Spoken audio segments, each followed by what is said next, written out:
Welcome to Birdie's Robot Golf, home of the Kuiper Belt Hole-in-One. We're currently closed for tonight. Come back soon.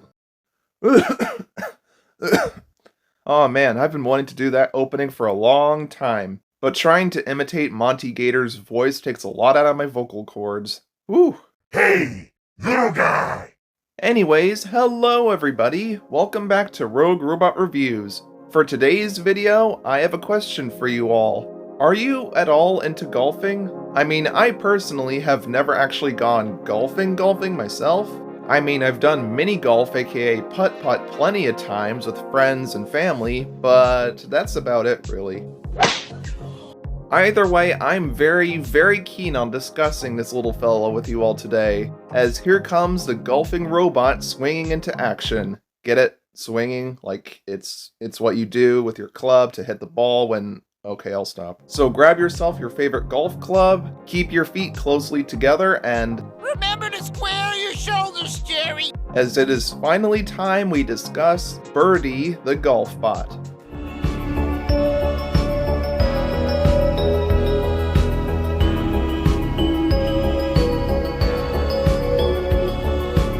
So who is Birdie, you ask? Birdie!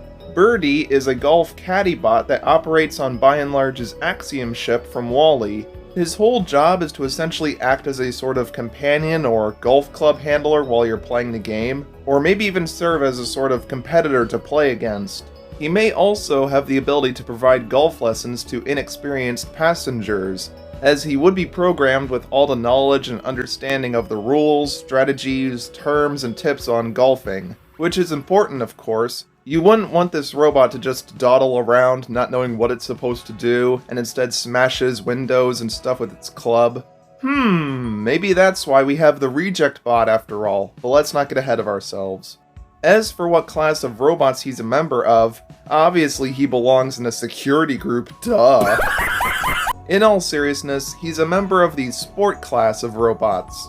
Now, because the Axiom doesn't exactly have the ample space available for such huge fields made for such a niche activity, or rather it doesn't want to waste all that space on something so specific, passengers can instead use the driving range to play golf, and the field area is now replaced with a glass window of outer space itself, with a small object tracker UI showcasing how far your ball is going and in what direction. The driving range is located on the Lido deck, as marked accordingly by these display signs. It's all been thanks to these guys that the famous sport of golfing has been able to make its way out into the stars and remained a cornerstone of human activities for 700 years. Though he isn't exactly too helpful for much besides golf, unless you need someone to smash a vase or something for you. Birdie's design is quite an intriguing one, with a lot of bells and whistles that separate him from other robots. He has a small white head with a pair of blue eyes, but he also, quite fascinatingly, wears a faux monochromatic plaid blue outfit, almost resembling a scarf that wraps around his head. This clothing of his is actually just a blue piece of metal painted to look like a plaid shirt, with a white-lined grid pattern on it. A certainly unique design choice that isn't present on any other B&L robots. He also absolutely rocks out a faux blue cloth cap as well, that has a large red B&L logo on top, a smaller one on the back, a small gray circle, and the name Birdie written in white placed on either side of it. Along with this is a barcode and number placed underneath that I can't exactly identify. Asymmetrically placed onto his back end is a white caddy-style backpack with 4 slots in it, made for storing and transporting his own golf club, plus 3 extra ones. This can become very useful for whenever he needs to replace his club if his own breaks on him or something, or to conveniently give other players a club as well. Located on its sides are 3 vents, and a cutesy little logo of a white man on a blue background swinging a golf club, complete with a little smiley face. I adore this little addition. It just makes him extra adorable. Hang on though, so I am just now hearing that somebody complained that this little logo is implying that the Axiom's golf course is whites only. Stanley, you know it's not true, right? I didn't say that. Then why is there a picture of a white guy on the robot?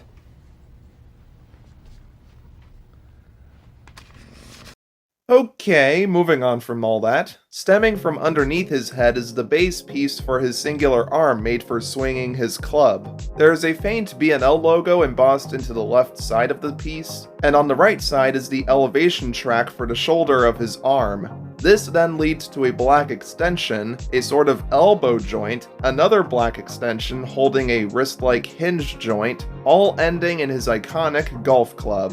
Which, from what I can tell, isn't too dissimilar to the ones used in modern-day golfing. Pretty cool, eh?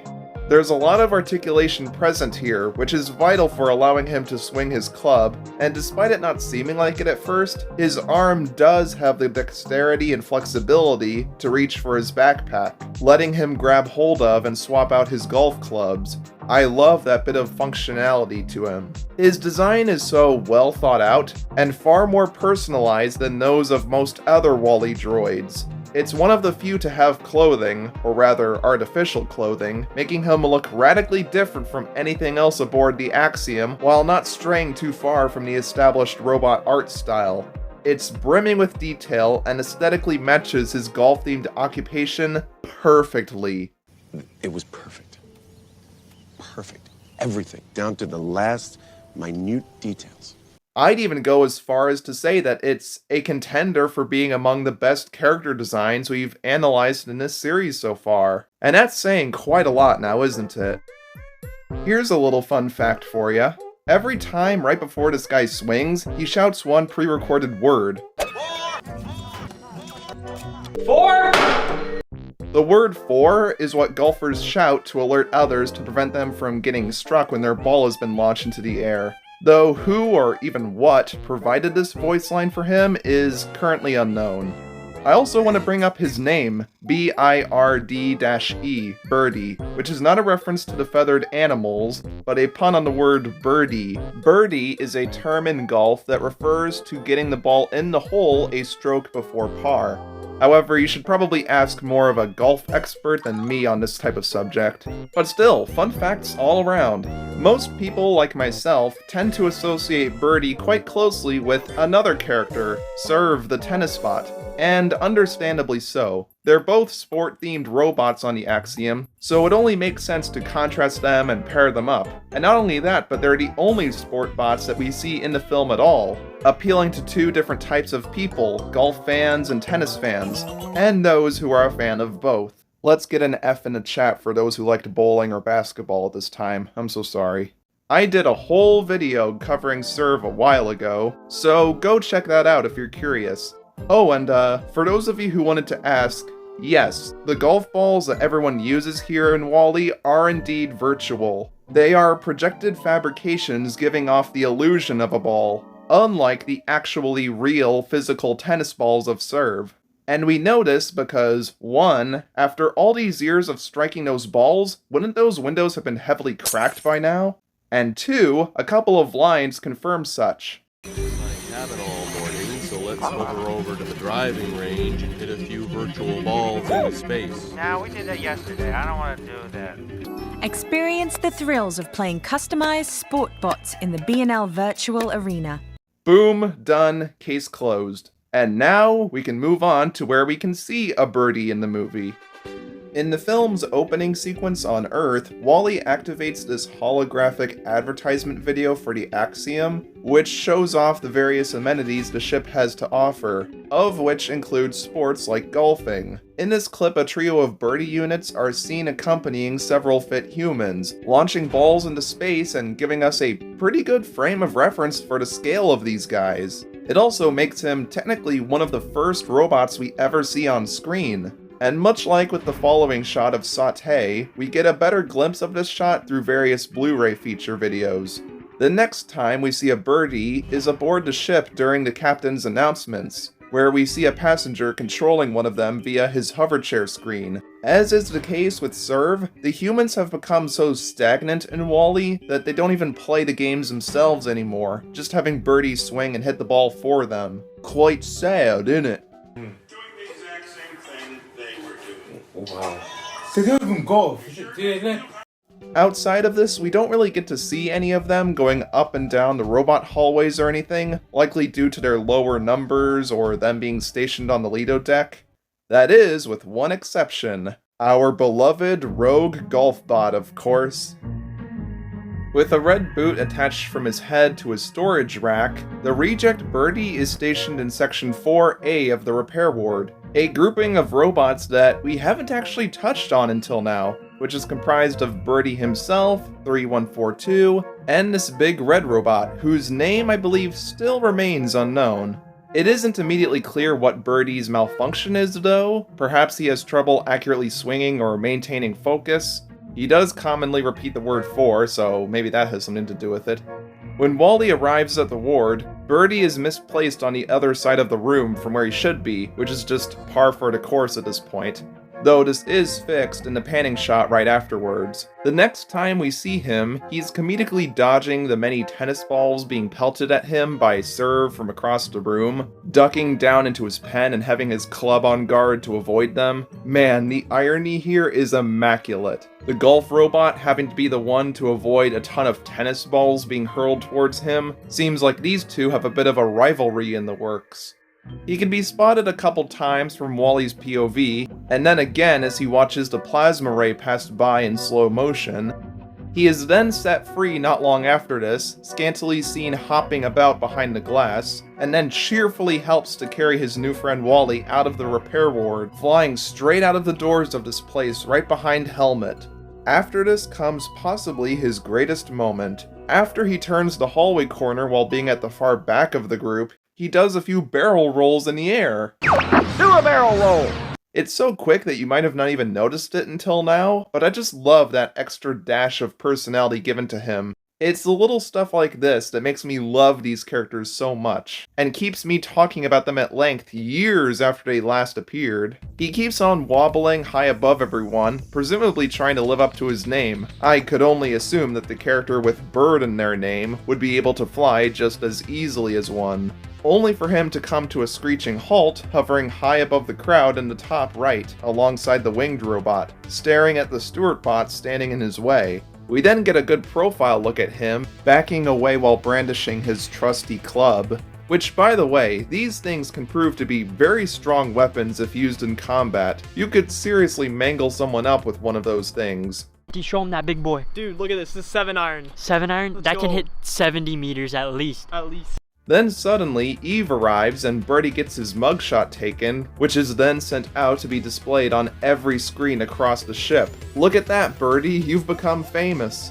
He can be seen again when Eve gets upset with Wally, but once our trouble couple dashes away, in no time at all he passes by the security bots at the very front of the group, swinging and darting out of there faster than a Jimmy John's delivery guy. Now, do we ever get to see him again after this? You all know the answer to that by now. Yes, of course! He returns at the end to smash all the Stewart's screens with his golf club. Just kidding, just kidding. But now, it's time we move on to his appearances outside of the film. A couple of Birdie units can be spotted in the far background of the short film, Bernie. Note that I said that with an N there, not a D. Kinda easy to mix these two up. And he can be spotted flying around in that animatic shot where he adorns a temporary purple coloration. Birdie was also given a robot file to call his very own, where we learn quite a bit about him. This is also where the narrator says, Caddy bots available for an additional charge. So, are the so-called caddy bots just the Birdie units themselves, or a separate robot? But I think the bigger question is, what do you mean by additional charge?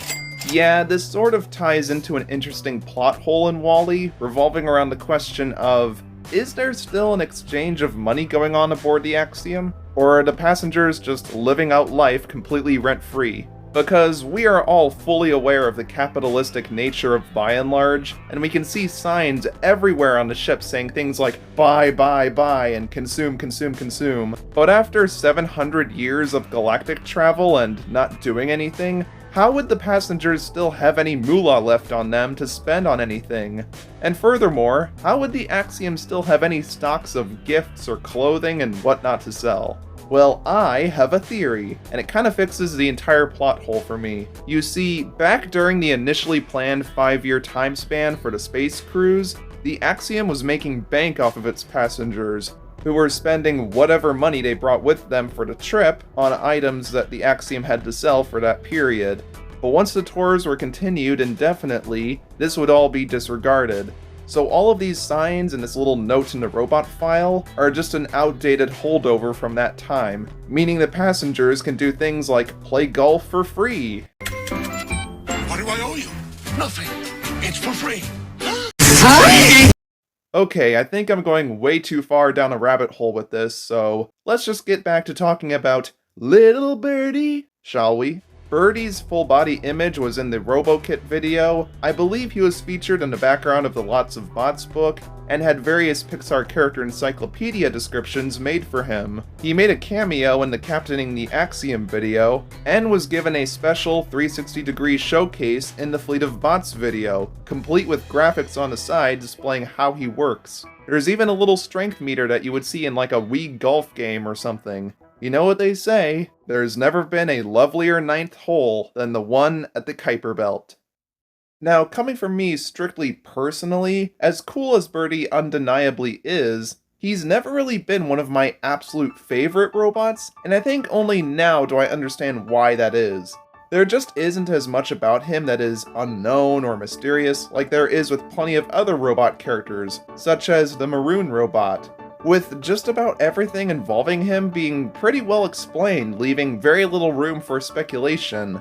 However, that definitely is not a negative, and should not be viewed as such. It surely marks how well realized and developed these fellows are, from an unmistakable purpose to a very well detailed and thorough design, to several memorable behaviors found in his reject counterpart. Birdie is a real standout in almost every way.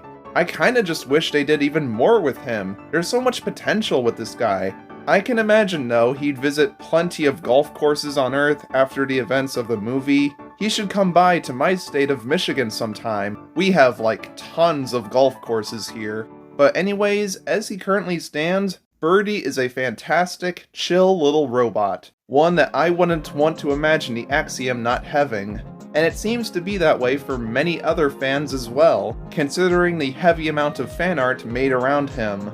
So of the two sport bots from WALL-E, which of the two do you like more, Serve or Birdie? For me, it's kind of a toss-up or based on how I'm feeling at the time, but I do love both of these characters, and I appreciate all of you taking a moment of your time to hear my thoughts on both of them. Thank you all so much for watching, and I will see you all in the next one. Uh-oh, 4